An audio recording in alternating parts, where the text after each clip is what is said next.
السلام عليكم. لا تنسوا الاعجاب بالفيديو والاشتراك في القناة تشجيعا لنا لنستمر بنشر المزيد ان شاء الله.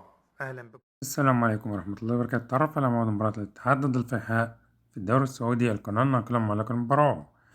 يلعب اليوم فريق الاتحاد ضد فريق الفيحاء في إطار مباراة الجولة 29 قبل الأخيرة من بطولة دوري الروشن السعودي. تنطلق المباراة في تمام الساعة 9 مساء بتوقيت السعودية واليمن والعراق ومصر، وتنقل المباراة عبر قناة SSC HD1 بتعليق المعلق مشاهير القرني.